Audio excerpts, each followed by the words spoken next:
जो ट्रिक आपको बहुत ही बढ़िया लगेगा ना, जो ट्रिक आपके दिल तक पहुंचेगा ना, वो ट्रिक आप कमेंट में लिखेंगे। मैं कमेंट पे ज्यादा ध्यान नहीं दूंगा क्योंकि आज हम पूरे मूड में हैं, एकदम आज आग लगाने वाले हैं। तो चलिए, शैलेंद्र सर जुड़ चुके हैं, बहुत सारे कमेंट्स आ रहे हैं, बहुत बढ़िया। तो चलिए सर, अब मैं अपने वचन से नहीं, अपने कर्म से आप लोगों को दिखाता हूं आज का चमत्कार। तो चलिए, भारतीय मनीषियों ने मानव विकास की अवस्थाओं को 7 कालों में विभाजित किया है। थोड़ा सा धैर्य रखिएगा, धीरे धीरे हमारा मोशन आएगा तो ट्रिक भी बनेगा, क्योंकि मैंने पहले इसमें कोई ट्रिक नहीं लगाया है, बस अभी ही आपके प्यार और स्नेह के कारण मैं अभी ट्रिक बनाऊंगा। देखिए, भारतीय मनीषियों ने जनरली जो है मानव विकास की अवस्थाओं को 7 कालों में विभाजित किया है। यानी भारतीय मनीषी में किन्हीं का नाम नहीं है। और आप जानते हैं कि जब जनरल बात बोले तो आप सभी जानते हैं कि ये जो हमारा विकास की अवस्था होती है वो 7 फेरों के बाद ही शुरू होती है। जिंदगी में कुछ नहीं बचता है, जिस दिन 7 फेरा हुआ आप विकास करना शुरू कर देंगे। इससे पहले तो आप जानते हैं कि महिला मित्रों के पीछे ही हम लोग अपना पूरा बचत इन्वेस्ट कर देते हैं। तो 7 फेरा यानी 7 काल होगा तो ही आपका मानव विकास होगा। आपको ये याद रखना है। देखिए, कैप्सूल में बहुत सारे लाइन थे और मैं जब बैठ के देखता था तो मुझे लगता था कि इसका ट्रिक बहुत ही अच्छा होना चाहिए। और हमने भी सोचा कि चलिए, जैसे देखिए, आप देखे होंगे कि ये प्रौढ़ावस्था वाला एक था, जो आप समझते हैं कि प्रौढ़ावस्था ये इंपॉर्टेंट था। तो प्रौढ़ावस्था 25 से लेकर 55 वर्ष तक होती है। देखिए, प्रौढ़ मतलब आप समझते हैं पो से, है ना, पो से 25 याद रखिएगा, क्योंकि बाल्यावस्था, शैशवावस्था, उसमें कहीं भी पो है क्या? नहीं है। तो आपको याद रखना है पो से 25, है ना, 25, और यहां भी 5 5 है तो 5 5 25, यानी 25 से लेकर 55 वर्ष तक की आयु को प्रौढ़ावस्था कहते हैं। तो आपको एकदम डिक्टो याद रखना है। मेरे इस वीडियो को आप बार बार देखेंगे ताकि एग्जाम में जब ऑप्शन आएंगे ना तो हमारे ये वर्ड्स आपको याद आएंगे और आप आंसर में 100% कंफर्म टिक करके आएंगे। ओके, चलिए, ध्यान देना है। कह रहा कि पाश्चात्य मनोवैज्ञानिक कॉल सनिक, जी हाँ, अगर हम स्पेलिंग या प्रोनाउंसिएशन अच्छा नहीं कर पा रहे हैं तो आप हमें माफ करेंगे, क्योंकि मेरा ये पोर्शन जो है वो पढ़ा हुआ है। मैंने भी सीटेट और बीएड बहुत अच्छे तरीके से रेगुलर क्लास करके किया है। लेकिन अगर कोई शब्द में कोई मिस्टेक हो रहा है तो आप अपना छोटा बच्चा, हाँ जी हाँ, अनुराधा दीपांकर मैम, जी हाँ। चलिए देखिए, मन पाश्चात, ये याद रखना है कि पाश्चात है ना। आप जानते हैं कि आपके सिलेबस में पाश्चात्य मनोवैज्ञानिक भी है और भारतीय मनोवैज्ञानिक भी है। तो आपको ध्यान रखना है कि पाश्चात्य मनोवैज्ञानिक कॉल सनिक, है ना, ने मानव विकास की अवस्थाओं को 8 वर्गों में विभाजित किया है। देखिए, कॉल सनिक याद रखिए। ये देखिए, कॉल मतलब होता है जब आप कॉल करते हैं, कहते हैं ना 7-8 बार कॉल किए। कई बार किए? 7-8 बार किए। कॉल सनिक यानी कॉल जब आप किसी को 8 बार करेंगे तो आप सनक जाएंगे, गुस्से से आप सनक जाएंगे, यानी आपका मूड हो जाएगा खराब। तो कॉल सनिक ने मानव विकास की अवस्था को 8 भागों में, वर्गों में विभाजित किया है। कोई दिक्कत है? बोलिए। जब किसी को आप 8 बार कॉल करेंगे तो आपका मूड हो जाएगा गर्म, यानी आप सनक जाएंगे। कॉल सनिक का 8 वर्गों में विभाजित किया हुआ है मानव विकास। ये आपसे पूछा जाएगा। आप प्रीवियस पेपर को सिर्फ 1 साल का मत देखिए, है ना। अलग अलग जगह पे जो एग्जामिनेशन हुए हैं, बिहार से दूर में हुए हैं, यूपी में, मध्य प्रदेश में, बीएड के कोर्स में ऑब्जेक्टिव किस टाइप का क्वेश्चन आता है, वहां पे ये हमने देखा, इसीलिए सिर्फ इसी लाइन को हमने इसमें इंक्लूड किया है। देखिए, रॉस, ये रास का फीलिंग्स आता है, हमें बड़ा ही अच्छा नाम लगता है। रॉस साहब ने मानव विकास की प्रक्रिया को 4 अवस्थाओं में विभाजित किया है। देखिए, ROSS 4 है ना इसमें, तो आप याद रखिएगा, ऑप्शन में रहेगा बहुत सारा। जब अगर रॉस की बात हो तो ROSS रॉस याद रखेंगे। रॉस में 4 लेटर है तो आप 4 अवस्था याद रखेंगे। देखिए, अगला है हमारा सेले, है ना। सेले मानव विकास की 3 अवस्थाओं में उन्होंने विभाजित किया। अब यहां देखिए, ये देखिए सेल लगा हुआ है, सेले मतलब सेल कर रहे हैं, कोई भी चीज सेल करते हैं तो हम लोग 1-2 रुपया कम करवाते हैं, और अगर 3 रुपया कम कर दे तो आपको लगता है कि हमको गोल्ड मेडल मिल गया है। तो आपको ये याद रखना है कि ये हमारा है सेले, और सेले का मतलब कोई जब सेल लगता है तो हम 2-3 रुपया कम करवाते हैं, 2-3 रुपया अगर कम कर देता है तो हम लोग उछलने लगते हैं। तो ये आपको याद रखना है कि सेले मतलब सेल करते हैं और उसमें 2-3 रुपया का हम लोग छूट लेना पसंद करते हैं। ओके, अगला है हमारे पास अर्नेस्ट। ध्यान दीजिएगा, अर्नेस्ट जॉन्स, ध्यान रखिएगा, इनके लैंग्वेज पे आप ध्यान दीजिएगा। अर्नेस्ट जॉन्स ने सभी विभाजन अपूर्ण है, ध्यान दीजिएगा, और भ्रामक है, क्योंकि मानव विकास जन्म से मरण तक होता है। इन सभी कमियों को उन्होंने दूर किया। अब ध्यान दीजिए, यह सेंटेंस आपको छाप के दे दिया जाएगा क्वेश्चन में, और पूछेगा यह जो है पंक्ति या फिर यह जो है विचार ये किनके द्वारा दिया गया है। आपको ध्यान रखना है अर्नेस्ट जॉन्स। देखिए, अर्नेस्ट से आपको ध्यान में आ रहा होगा कि अर्नेस्ट मतलब अरेस्ट, इसको पढ़ना है, अर्नेस्ट मतलब अरेस्ट, है ना। जब आपको बेवजह केजरीवाल साहब के जैसा अरेस्ट कर लिया जाएगा तो केजरीवाल साहब तो जी गए, लेकिन आप क्या करेंगे, या कोई भी आम इंसान क्या करेगा, वो मरना पसंद करेगा। यानी जन्म जो हुआ था और उनका अरेस्ट हो जाने के बाद जन्म से वो मरण तक चला गया, मरणासन कष्ट हो गया, अर्नेस्ट मतलब अरेस्ट हो गया, है ना, और वह जेल चले गए। तो बस यही याद रखना है कि अब कहता है कि हमारा जिंदगी अपूर्ण है, इसमें कुछ भी नहीं बचा हुआ है, भ्रामक है, और ये बेवजह ही भ्रम फैला दिया गया। और इसी तरह हम जो ये मानव का विकास का कार्य कर रहे थे केजरीवाल साहब ने, उन्होंने कहा कि अब मुझे जीना नहीं, जन्म से हम क्या करना पसंद करेंगे, मरण पसंद करेंगे, और यही उनमें कमी रह गया था। अर्नेस्ट साहब का ये पंक्ति है, हमने कई वर्ड को अंडरलाइन कर लिया है। अगर ये क्वेश्चन छाप के दिया जाए इस और ऑप्शन में इस तरह से बहुत सारा, जैसे राव साहब दे दे, सेले दे दे, अर्नेस्ट जॉन्स दे दे, और भी कोई दे दे, तो आपको ये याद रखना है हमारा ये क्या कहते हैं इसको, पैतरा। क्या कहते हैं इसको, पैतरा। अभी मात्र 71 हुआ है, ये नहीं चलेगा, 150 का लाइव होना चाहिए रिकॉर्ड, ताकि हम भी सर को बोले देखिए सर मेरे ट्रिक में दम है। और राठौर सर देख के मुस्कुरा रहे हैं, तो कह रहा है कि पागल ज्यादा नहीं बनना, इशारा कर रहे हैं। हम बोले हमको सर्टिफिकेट है पागलपन का, इसीलिए टेंशन नहीं लेना है। यानी अर्नेस्ट जॉन्स ने क्या किया, मानव विकास की अवस्थाओं को 4 अवस्था में विभाजित किया। ध्यान देना है, जब आप कह रहे हैं कि हम मरिए जाएंगे अरेस्ट होने के बाद, तो आपको 4 आदमी ही ना कंधा देगा, सॉरी फॉर दैट, कि आप नहीं कोई और दुश्मन मरे, है ना। जो अर्नेस्ट यानी अरेस्ट होने के बाद जब मरण की अवस्था था, जन्म से मरने की बात था, उसके बाद आपको 4 अवस्था होगा, 4 आदमी आपको क्या देगा, समझ में आ रहा है। और देखिए विभाजित क्या, और सिर का भार, है ना, ये देखिए ये थोड़ा सा मिस्टेक हो गया है ना, इसको काट देते हैं। अब ध्यान रखना है कि अगर 6 वर्ष की आयु में, है ना, ये मस्तिष्क का भार जो है 1250 ग्राम होता है। ये पूछा हुआ क्वेश्चन है, बाल विकास में ये पूछा हुआ क्वेश्चन है। ध्यान देना है कि 6 वर्ष की आयु में 1250 ग्राम होता है। हमने वो लाइन यहाँ पे पिक आउट किया है जो कि प्रीवियस पेपर में कहीं ना कहीं शिक्षा शास्त्र में पूछा गया था। ओके, अब इसका क्या ट्रिक मैं बताऊं, चलिए जहां होगा मैं बता दूंगा। ज्यादा भी ट्रिक आपको लगेगा कि पकाया जा रहा है हमें, और मुझे पकाने का कोई आदत नहीं है। इतना गर्मी में ऐसे ही भगवान जी ने हम लोगों को आज पका के रखा है ना, तो इसलिए आज पकाएंगे नहीं आपको। कह रहे कि बाल्यावस्था तक बालक की मांसपेशियों पर नियंत्रण हो जाता है, बिल्कुल सही बात है, और इनका भार जो है वह 26% हो जाता है। ये लाइन भी आप याद कर लीजिए, है ना। देखिए 26% को आपको याद रखना है। अगर कोई कहे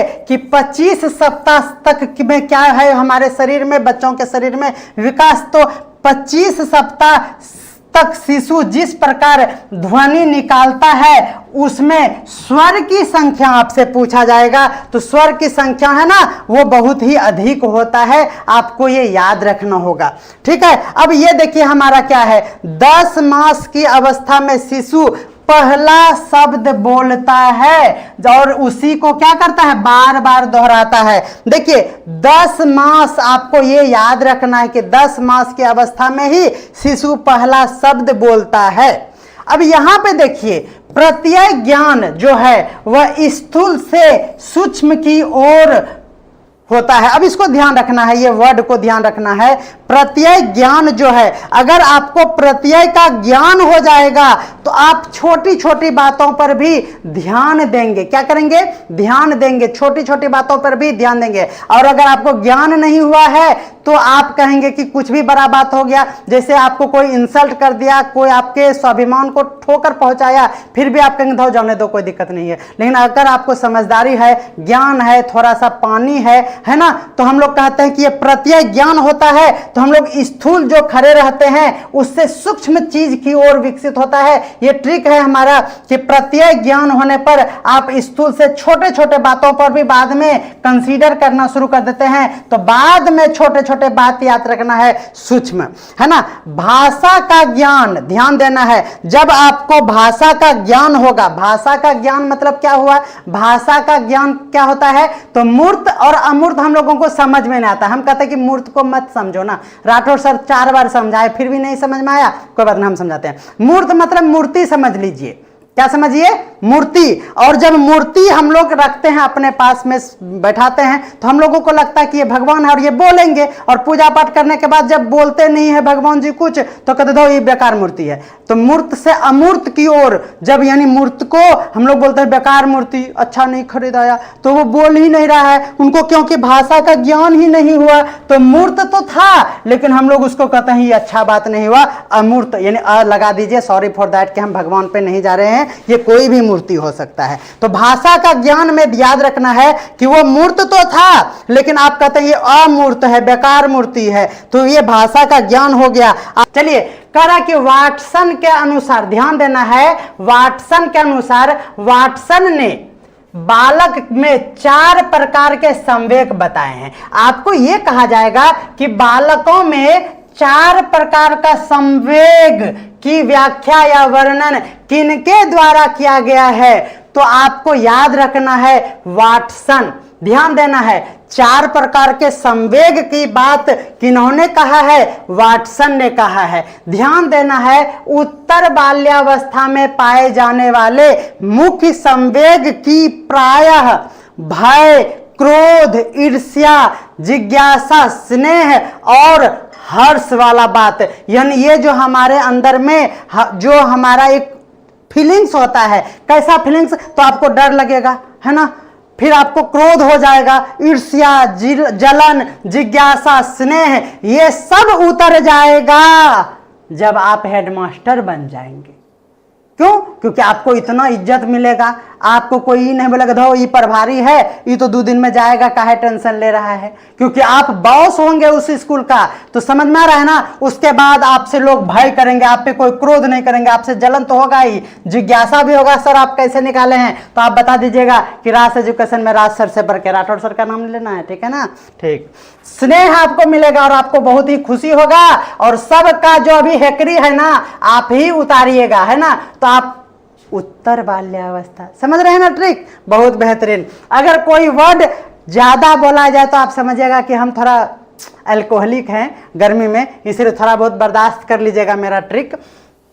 नेक्स्ट चलिए, सामाजिक विकास की प्रक्रिया, ध्यान देना है, सामाजिक विकास की प्रक्रिया जो है ना करीब 2 माह की अवस्था से ही प्रारंभ हो जाती है। अब आप समझिए कि 2 महीना का बच्चा को समाज से क्या मतलब है, आप तो उसको क्या कहते हैं, झूला से भी नहीं निकालना पसंद करते हैं, फिर समाज की क्या जरूरत था। तो आपको याद रखना है कि 2 महीना का ही बच्चा है ना, आपको समाज विकास के लिए प्रक्रिया में इसी जगह से प्रारंभ होता है। आप सोचिए कि 2 महीना का बच्चा ना क्या होता है कि जाके रोज लोग ना ऐसे ही जाके कहीं पे फिल्म उलिम में देखे होंगे कि रोड पे छोड़ देता है, तो समाज में उसको फिर ले लेता है गोद, और अगर 2 महीना का है तो उसको लोग पोस लेता है।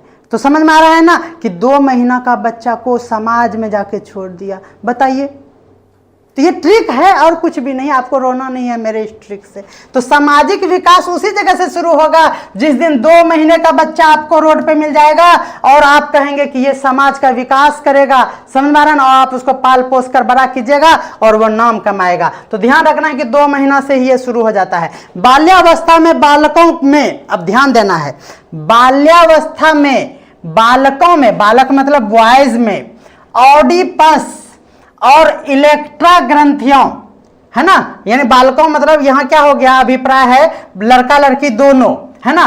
तो लड़का लड़की में क्या होता है, 2 प्रकार का, एक ऑडिपस और इलेक्ट्रा ग्रंथि का विकास होता है। ये जरूरी नहीं है, आपको मैं ट्रिक यहां पे बता रहा हूं जहां पे ऑडिपस है और इलेक्ट्रा है। देखिए ऑडी क्या है सर, ऑडी सर जी हम तो नहीं जानते हैं, ऑडी क्या है सर, कार है कि हेलीकॉप्टर है, कार है, बहुत बढ़िया, हम भी जान रहे थे सर, ऐसे ही मजाक कर रहे थे। देखिए ऑडी कार जो है ना वो लड़का ही चला सकता है, लड़की लोग आप बुरा नहीं माने, आप लोग तो क्या कहते हैं कि आप बड़े हो गए हैं, आप यंग हैं, यानी आप और लड़की नहीं है ना, मतलब समझ रहे भावनाओं को समझिए। ऑडी कार ना है वो लड़के ही चलाते हैं, और लड़की लोग तो स्कूटी चलाती है, वो भी इलेक्ट्रिक वाला, इलेक्ट्रा यानी इलेक्ट्रिक वाला, क्योंकि उसको पेट्रोल नहीं भराना पड़ेगा, क्योंकि मम्मी पैसा देती नहीं है, पापा से वो मांग सकती नहीं है, तो इलेक्ट्रिक बाइक चलाती है ताकि पेट्रोल ना भरवाना पड़े। तो इलेक्ट्रा मतलब लड़की, और ऑडी चलाएगा कौन, लड़का, बस काम खत्म हो गया। और लड़का है तो वो मम्मी से कनाफूसी करेगा, और लड़की है तो वो पापा की परी होगी, समझ में आ रहा है ना, पापा की परी, जैसे मेरी दीक्षा है और वो पापा की परी है। और आजकल क्या ही बताई, मेरे दिल का दुर्दशा है कि जब वो फोन पे अभी 1.5 साल की हुई है और बोलती है पप्पा पप्पा आइए, तो हम कल जा रहे हैं हम मिलने के लिए, क्योंकि आज 100 बार पप्पा पप्पा बोल दी है, और हम सर पहले ही बोल दे रहे हैं कल हम नहीं रहेंगे।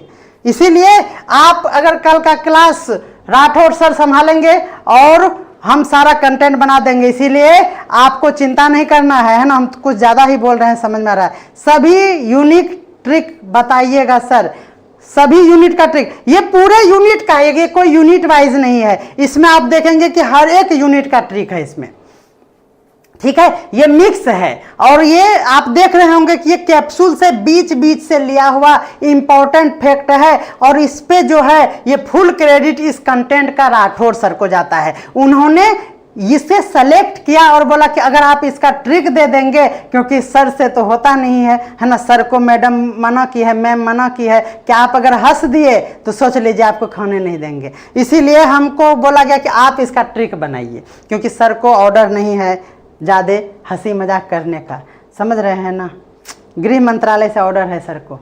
तो चलिए, इलेक्ट्रा मतलब इलेक्ट्रिक, इलेक्ट्रिक बाइक चलाएगी लड़की और ऑडी चलाएगा लड़का। लड़का है तो मम्मी से प्यार करेगी और लड़की है तो अपोजिट है तो पापा से प्यार करेगी। कोई दिक्कत है? चलिए आगे बढ़ जाते हैं हम लोग। आप जल्दी से बताइएगा कि आपको ये हमारा ट्रिक कैसा लग रहा है। देखिए ये है हमारे प्याजे साहब।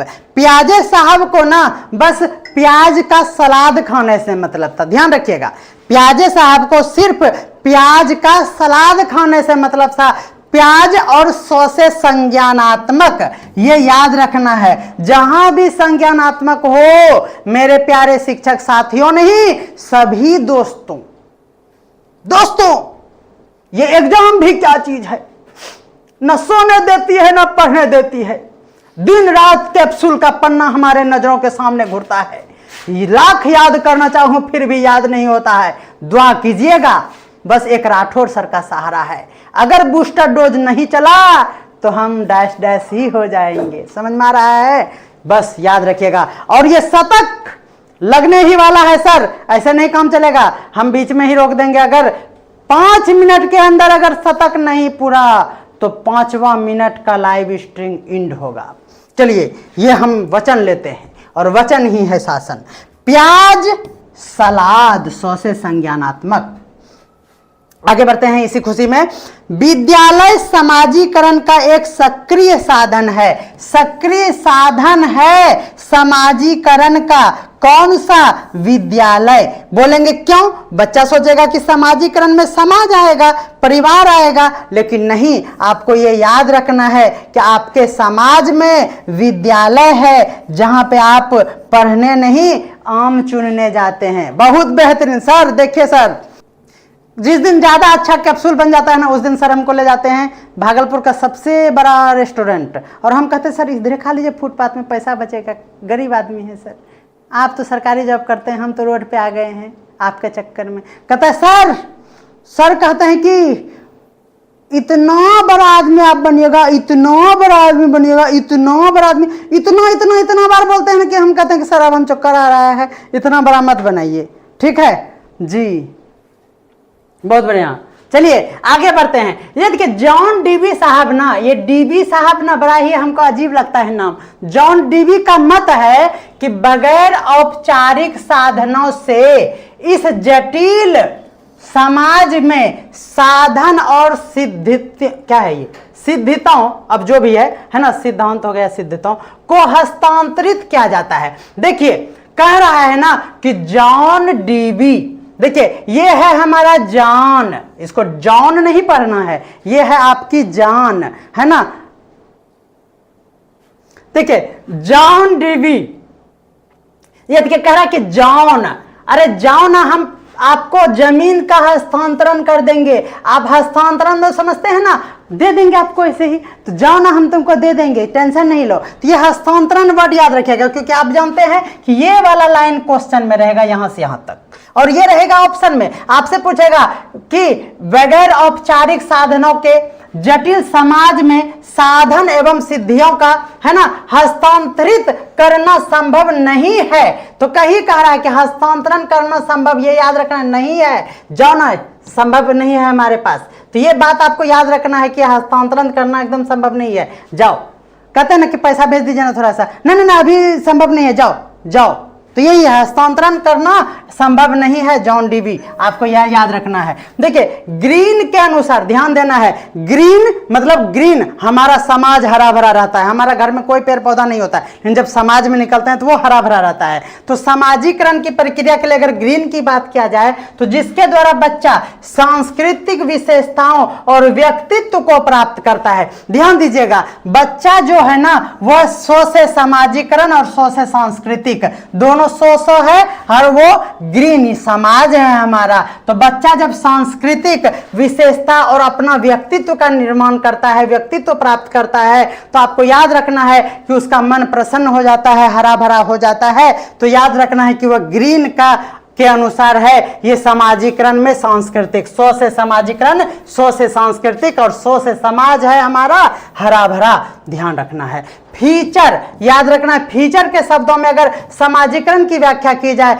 तो इनके अनुसार क्या है, जिसके फलस्वरूप वह प्रक्रिया है, एक ऐसी प्रक्रिया जिसके फलस्वरूप व्यक्ति जो है सामाजिक व्यवहारों को स्वीकार करता है ना, सामाजिक व्यवहारों को स्वीकार करता है और अनुकूलन करता है, उसके साथ अनुकूलन करता है। यहां ध्यान रखना है कि देखिए हम लोग जब कोई चीज लेते हैं तो कहता है कि इसमें ये सपोर्ट नहीं करेगा, कहते हैं ना, जैसे आप ले लीजिएगा कि छोटा फीचर वाला कोई मोबाइल फोन लीजिएगा तो बोलता है कि इसमें 4K क्वालिटी का वीडियो सपोर्ट नहीं करेगा, यानी इसमें जो भी है वो स्वीकार नहीं करेगा और ये फीचर इसमें नहीं है, ध्यान देना है। और यह जो मोबाइल है आपके अनुकूल नहीं है। अनुकूलन और फीचर, स्वीकार नहीं करना मतलब उसमें एक्सेप्ट नहीं करता है, सपोर्ट नहीं करता है, ये फीचर इसमें नहीं है। तो फीचर के शब्दों में सामाजिकरण में व्यक्तित्व सामाजिक व्यवहारों को स्वीकार यानी सपोर्ट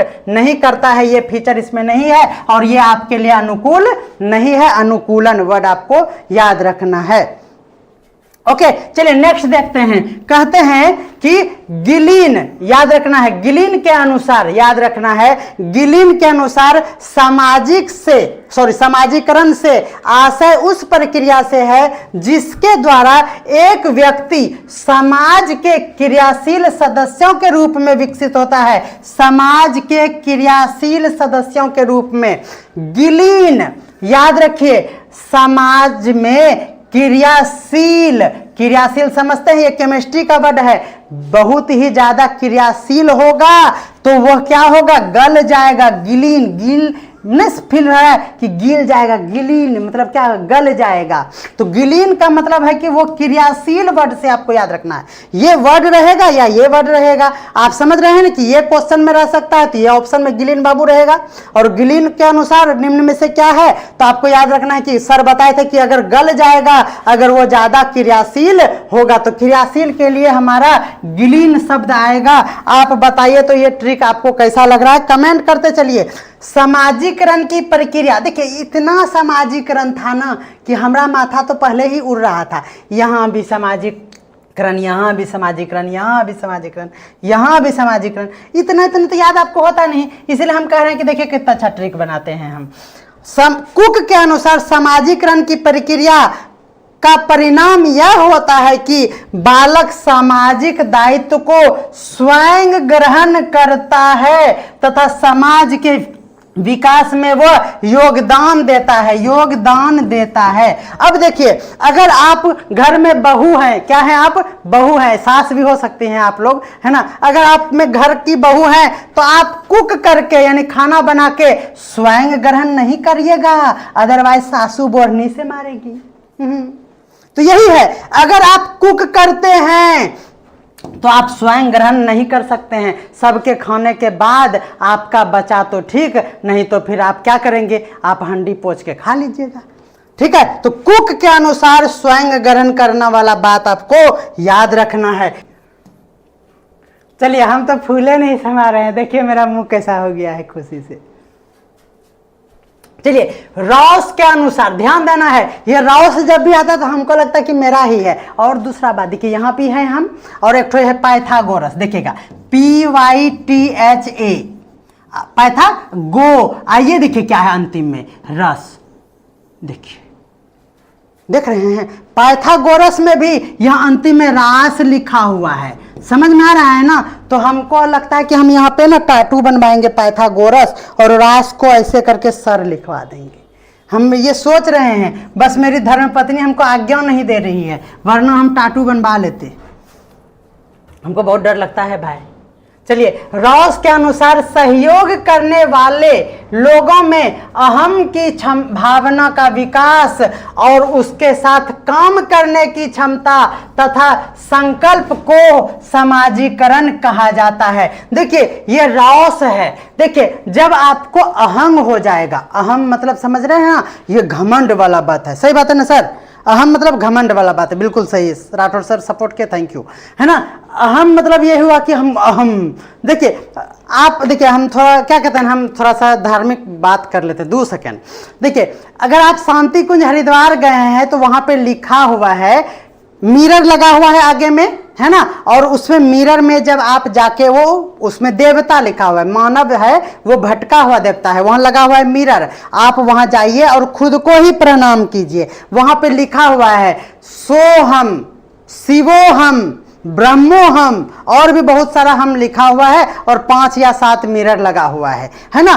तो ये है हमारा अपने आप को पहचानने का तरीका। और जब हम ऑफलाइन में बच्चे को पढ़ाते हैं तो जो बच्चा जवाब नहीं देता है ना, बोलते हैं खड़ा हो जाता है और बोलते हैं बोलो गधो हम, तो वो बोलता है सर सॉरी, नहीं बोलो गधो हम, तो बोलता है गधो हम, तो हम कहते हैं हाँ ठीक है तुम गधा है।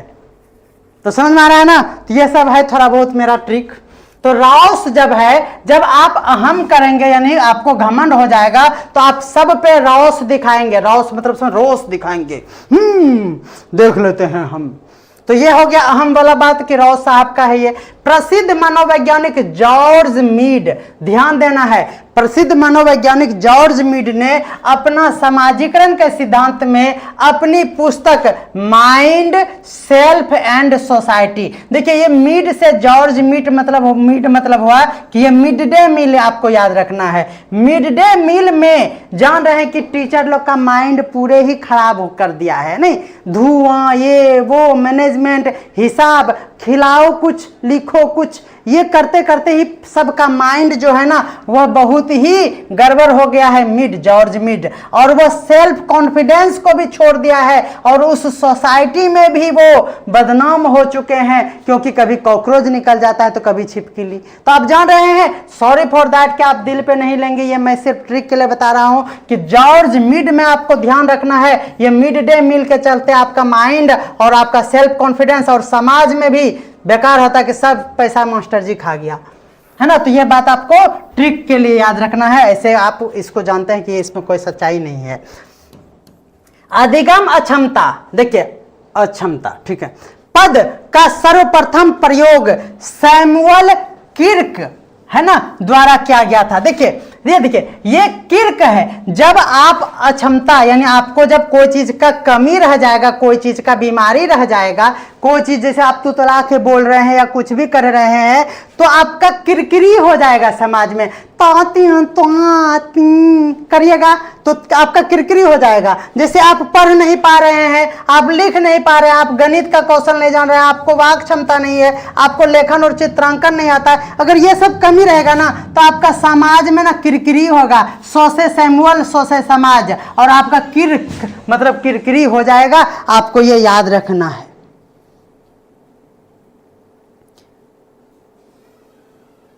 अनुराग कुमार करे मेरी बीबी खा लेती है, बहुत बढ़िया, बहुत अच्छा सर, बहुत अच्छा, ठीक है। मेरी बीबी नहीं खाती है भाई, अभी भी इंतजार करती है और हम 12 बजे जाते हैं और वो भूखले सो जाती है, बहुत दुख है सर हमको, कल हम जा रहे हैं घर। देखिए अधिगम अक्षमता जब भी बात हुआ तो आपको याद रखना है आपका किरकिरी होगा समाज में अगर आप अक्षम्य व्यक्ति हैं, है ना। डिसलेक्सिया, ध्यान देना है, ये सर कई बार पढ़ा दिए हैं इसीलिए मुझे लगा कि क्या बताएं, लेकिन फिर भी हम 5 तो लेकर आए हैं। देखिए लेक्सिया, लैक्सिक मतलब होता है ये ना पढ़ने से संबंधित है, बायोलॉजी का टर्म है आप जानते हैं, है ना। तो ये लेक्सिया मतलब ये हो गया हमारा क्या, पढ़ने वाला। और ग्राफिया, ग्राफ को आप पढ़ नहीं सकते हैं, ग्राफ तो आपको इस तरह से ड्रॉ करना पड़ेगा, लिखना पड़ेगा, बिना लिखे आप ग्राफ कैसे किसी को बोल के समझा सकते हैं क्या, नहीं, तो ग्राफ लिख के ही समझाना पड़ता है। तो आपको ग्राफिया मतलब लेखन, ग्राफिया मतलब लेखन, धीरे धीरे आवाज आ जाता है। कैलकुलेटर से आप मैथ का, गणित का कोई भी कैलकुलेशन करते हैं तो कैलकुलस यानी कैलकुलिया जब बात हो तो कैलकुलेटर याद रखना है। और डिस्फेसिया याद रखना, डिस्फेसिया मतलब बक। देखिए आपको अगर कोई कहेगा बुढ़ारी पे, क्योंकि आप हेडमास्टर बनने जा रही हैं, है ना, तो आप तो अब थोड़ा बहुत एजेड हो गए हैं और आपको कोई बोलेगा फेशियल करा लीजिए तो बक, लाजने लगती जी हमें के लिए अच्छा करा दे।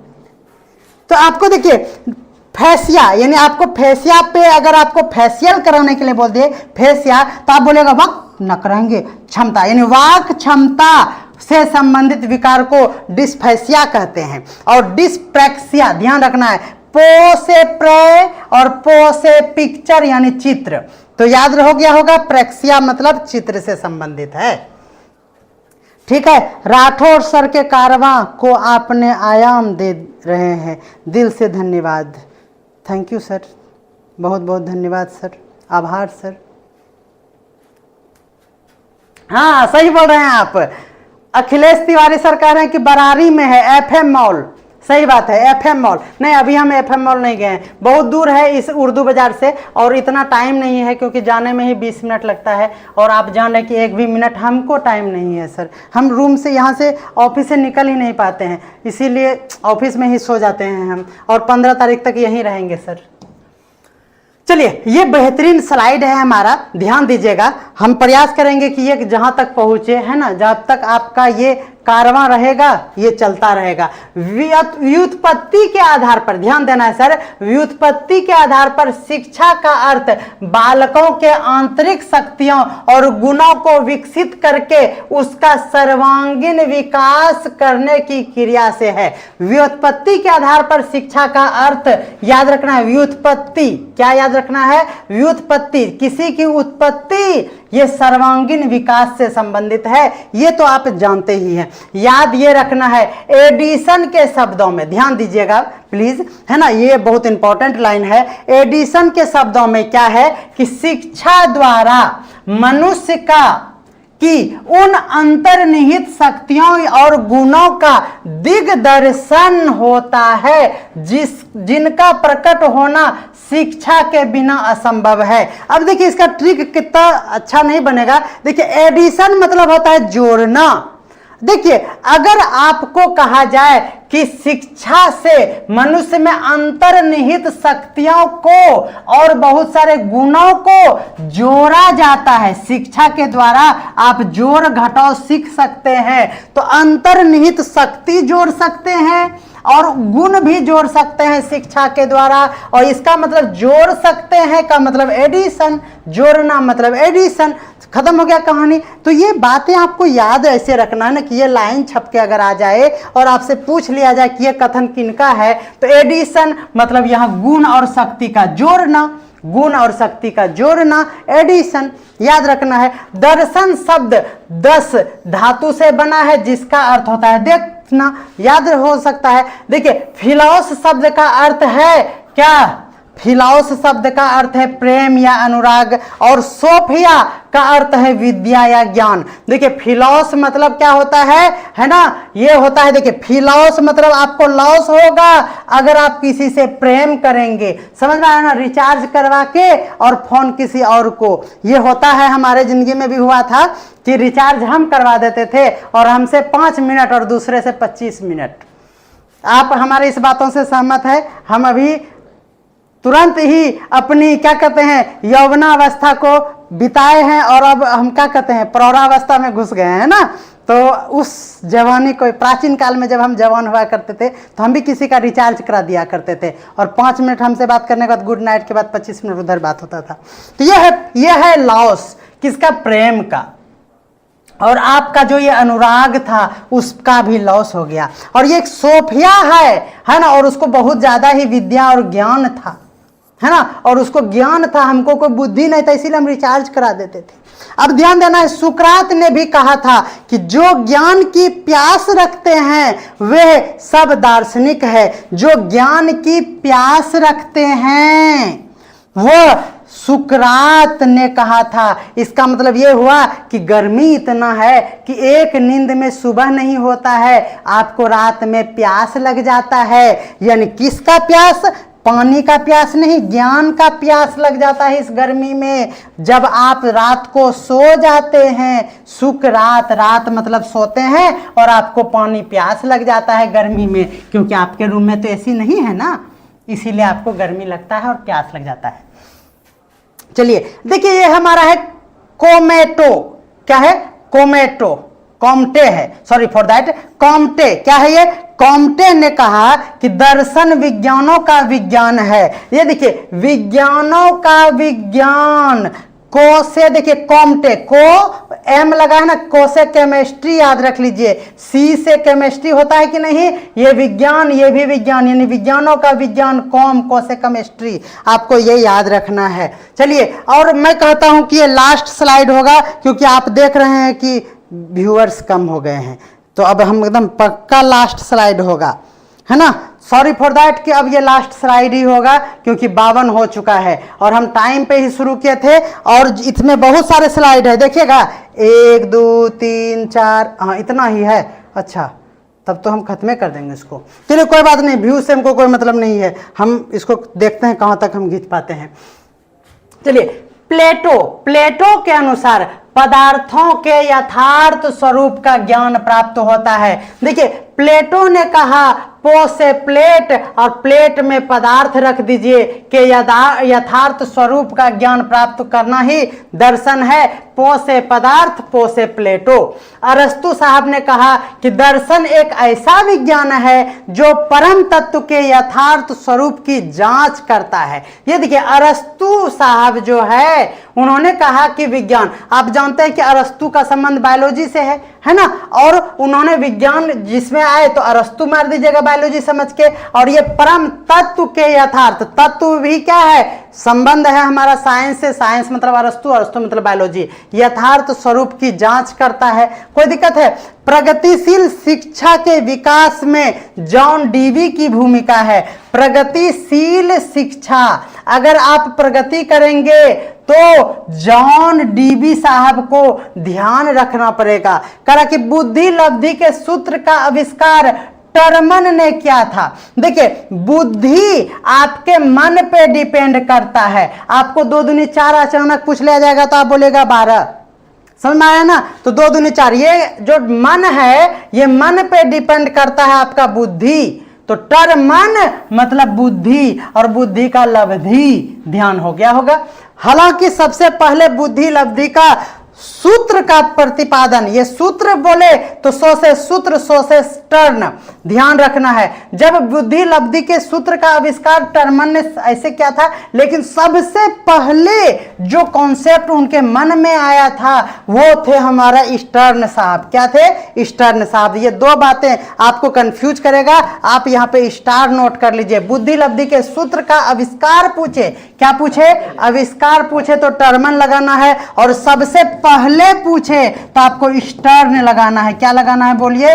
स्टर्न लगाना है। नेक्स्ट देखते हैं बुद्धि बहुबुद्धि सिद्धांत। ध्यान, यहां है बुद्धि लब्धि, यहां है बहुबुद्धि सिद्धांत के प्रतिपादन सुप्रसिद्ध मनोवैज्ञानिक गार्डनर ने किया था। याद रखना है कि बहुत सारा बुद्धि आपका खुल जाएगा अगर आप सुबह सुबह गार्डन में घूमिएगा। आपका बुद्धि तो खुलेगा ही, लेकिन अगर आप सुबह सुबह गार्डन में घूमिएगा तो ढेर बुद्धि खुलेगा। तो इसका मतलब हुआ बहुबुद्धि।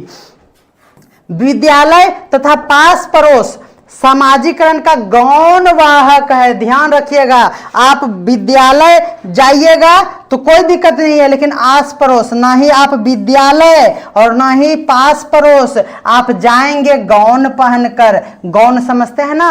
हाँ, वही घघरा है ना। तो गौन पहनकर आप ना ही विद्यालय जा सकते हैं और ना ही पास पड़ोस जा सकते हैं। चलिए आगे देखते हैं हम लोग, धैर्य रखिए, है ना, 5 मिनट का क्लास बचा हुआ है। देखिए यशपाल समिति का प्रोफेसर यशपाल की अध्यक्षता में 1992 को गठन किया गया था, जिसमें बोझ के बिना अधिगम शीर्षक वाली रिपोर्ट उन्होंने जारी किया था, जाना जाता है। अब देखिए यहाँ है यशपाल, हम कहेंगे ये हमारे मन में आ रहा है तिरपाल। आप समझते हैं तिरपाल को? तिरपाल समझते हैं ना, है ना? तिरपाल नहीं समझते हैं? पन्नी वाला जो होता है, नहीं, बियाह शादी में जो देते हैं ऊपर में तिरपाल, है ना? तो तिरपाल अगर एक बच्चा के माथा पर रख देते हैं हम लोग शादी ब्याह में, कहते जाओ उधर जाके रखो, और वो तिरपाल उसको बोझ लगता है माथा पे, उसका बोझा जैसा हो जाता है। तो बोझ के बिना अधिगम का बात करें तो याद रखना यशपाल का मतलब तिरपाल। अगला है हमारा ये कोहलबर्ग बाबा, है ना। कोहलबर्ग का मानना था कि नैतिक विकास में इन अवस्थाओं का क्रम निश्चित होता है। नैतिक जहां भी वट आए, ये कोहलबर्ग आपको याद रखना है। देखिए जब कोहल मतलब आपको फीलिंग्स आता होगा कि कोलाहल, है ना, कुकवारा करना नहीं बोलते हैं, कोलाहल नहीं करो ज्यादा, क्योंकि ये नैतिकता के खिलाफ है। याद रखिए कोलाहल मतलब कोहलबर्ग, है ना। और कोहलबर्ग ने कहा कि नैतिक विकास, नैतिक विकास जहां भी हो वहीं आपका कोहलबर्ग हो, tension note.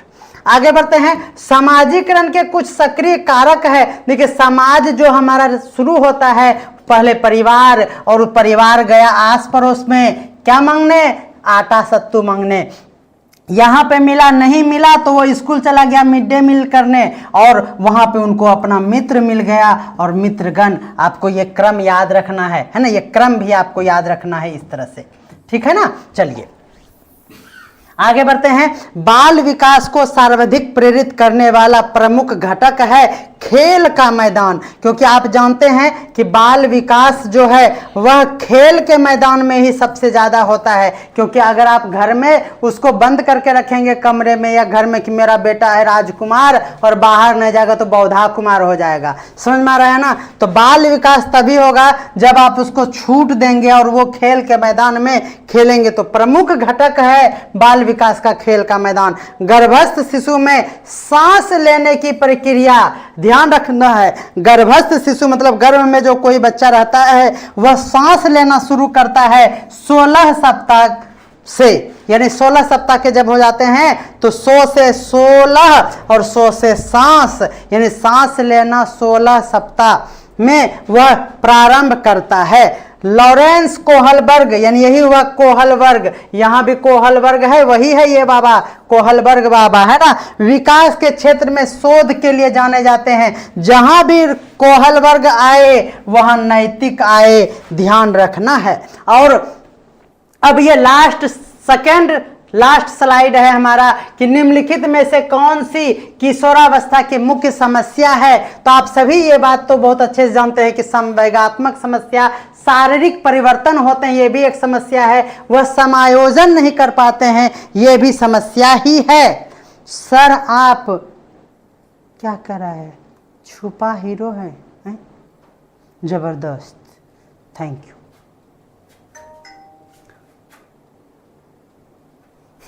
Thank you thank you. कह रहे हैं कि राज सर का यह ट्रिक सफलता का दूसरा है दरवाजा खोलेगी, बेहतरीन परफॉर्मेंस, थैंक यू।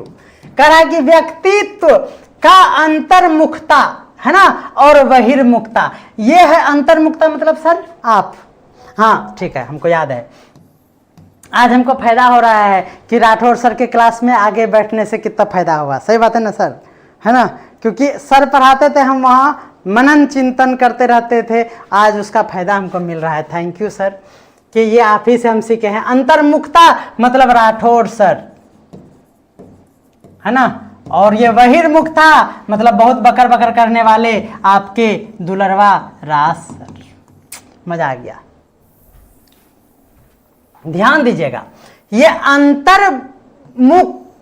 अंतर्मुखता और बहिर्मुखता यानी एक्सट्रोवर्ट और इंट्रोवर्ट, है ना। देखिए हम अंग्रेजी भी जानते हैं, है ना। ये जो है ना के रूप में वर्गीकृत किसने किया, यूंग ने किया। यूंग ने किया अंतर्मुख और बहिर्मुख के रूप में वर्गीकरण किसने किया, व्यक्तित्व को, ये किया यूंग साहब ने। यूंग याद रखना है, अंतर्मुख और बहिर्मुख।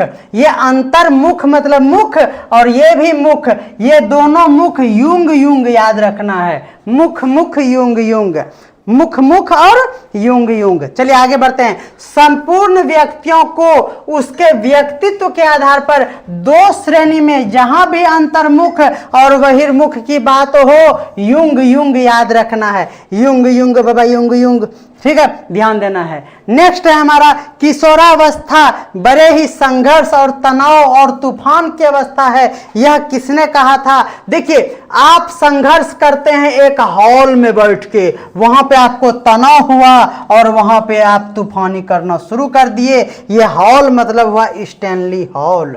एक हॉल में आप संघर्ष कर रहे हैं और आपको वहां पे अकेले में तनाव हो रहा है और बस तूफान मचा दिए आप। तो ये हॉल की बात है, स्टैनले हॉल का याद रखना है। फ्रायड ने व्यक्तित्व को बांटा है इदम अहम परम अहम के रूप में। ये देखिए फ्रायड ने व्यक्तित्व को अहम, इदम और परम अहम में बांटा। ये क्या है? ये इदम, अब जो भी हो रियल मीनिंग है ना, इदम अहम और परम अहम जो है ये फ्रायड है। ये मेरे लिए ही फ्राइड मोमोज लाओ, मोमोज अहम मैं खाऊंगा, अहम कोई दिक्कत है? चलिए फ्राइड मतलब ये फ्राई मोमोज। मनोविश्लेषणवादी सिद्धांत के जन्मदाता फ्रायड थे। ये मेरा मन कर रहा है, मनोविज्ञान विश्लेषण है ना का सिद्धांत कौन कह रहा है? फ्रायड, ध्यान देना है। और आज का लास्ट ये 4 लाइन है। इससे पहले मैं आपसे कुछ बातें करना चाहूँगा। आप ठीक है, अनुराधा दीपंकर मैम, आप हमको कॉल किए थे और बोले थे कि ट्रिक का क्लास लाएंगे, तो आपके कहने पर जब मैंने राठौड़ सर को कहा तो कहते इसमें सोचने की क्या बात है, हमें भी तो रेस्ट चाहिए। और सर हमारे सामने बैठे हुए हैं, इसे ही कहते हैं स्नेह। समझ रहे हैं ना? सच में पैडागॉजी का अब सीटेट और बीएड किए हुए हैं तो जो भी ज्ञान हो, अदरवाइज हम इसका अध्ययन नहीं किए हैं। अध्ययन बस उसी समय हुआ है जो कि सर का शब्द हमारे कानों तक पहुंचा था और उसी को हमने कलेक्ट किया। सर ने इसमें काफ़ी सहयोग किया कि राज सर अगर आप इतना को अगर आप हमारे शिक्षक साथी को याद करा देते हैं, ये इम्पॉर्टेंट लाइन है। और ये आपको मैं बताऊं कि ये स्लाइड इतना इम्पॉर्टेंट है। सर ने काफ़ी मेहनत किया। आपके वो जो नोट्स है ना 250 पेज वाला, उसमें से चुन चुन के लाइन को उन्होंने उठाया और आज उन्होंने हमारे लिए 2 घंटा मेहनत किया। हमें कितना अच्छा लग रहा है। यही है रास राठौर एजुकेशन कि मतलब एक नहीं देखते हैं कि सर हमारे कितने ऊंचे पद पे हैं और कुछ, और मैं उनके सामने कुछ भी नहीं हूं, लेकिन हर शब्द में हर वीडियो में उन्होंने मेरा जिक्र किया है। क्या ही हम बोले। तो ये आभार व्यक्त करते हैं आप सभी का, है ना। और मुझे लगता है कि आप इस वीडियो को शेयर बहुत ही ज़्यादा करेंगे और ये एग्जाम में जब आएगा ना तो आपको एकदम मेरा ट्रिक एकदम याद आएगा और आपको लगता है कि कहीं आप हमें ही याद ना करते रह जाएं और आपका ऑप्शन टिक ना हो, है ना। तो आप थोड़ा सा कंट्रोल, उदय कंट्रोल। चलिए, किसने कहा था कि बुद्धि जो है सीखने की योग्यता है? यह है वंकिंघम। ध्यान रखना है। वस्तुओं के संग्रह का काल 7 से 11। ध्यान रखना है, वस्तुओं को साथ में लेकर ऐसे बच्चा बैठता है, साथ में, तो वस्तु का संग्रह करता है साथ में और फिर एकक करके उसको अलग करता है। एक एक मतलब 11। तो एकक में आपको ये याद रखना है। बालक में अमूर्त चिंतन का विकास होता है। देखिए एक ठो डंटा ऐसे बनाता है, दूसरा डंटा ऐसे बनाता है और बच्चा इस पे मूर्ति बनाता है ना, ऐसे नाक टेढ़ा वाला। तो ये एक एक मतलब 11 और 11 मतलब अमूर्त, मूर्त मतलब मूर्ति, और हमको कुछ ना आता है। ठीक है, चलिए 11 से 15 वर्ष आपको ध्यान रखना है। बुद्धि के प्रतिदर्श सिद्धांत का प्रतिपादन थॉमसन साहब ने किया था। बुद्धि है ना, जब किसी को हो जाए तो प्रतिदर्श सिद्धांत यानी प्रदर्शित, प्रतिदर्श मतलब प्रदर्शित समझिए। जब आप अपने बुद्धि का प्रदर्शन करेंगे तो आप थोड़ा सा थाम के बैठ बोलिएगा, है ना, अपने लफ्जों को थाम थाम के बोलिएगा। और एक बालक की बुद्धि लब्धि 85 है तो वह क्या कहलाता है? आपको हमने नहीं sorry for that, Rathore sir ने आपको बुद्धि लब्धि का टेबल पढ़ाया है, आप उसे जरूर देख लें। 85 अगर है तो वह मंद बुद्धि बालक है। बुद्धि की पदानुक्रमिक सिद्धांत, ध्यान रखना है, पदानुक्रमिक सिद्धांत का निर्माण बर्ट एंड बर्नन ने किया है। बर्ट और बर्नन, ये तो हमको लग रहा है कि ये बर्नर है, ये गैस चूल्हा का बर्नर है ना। और ये बुद्धि पदानुक्रमिक सिद्धांत की बात करें तो आप गैस का बर्नन ही याद कीजिएगा।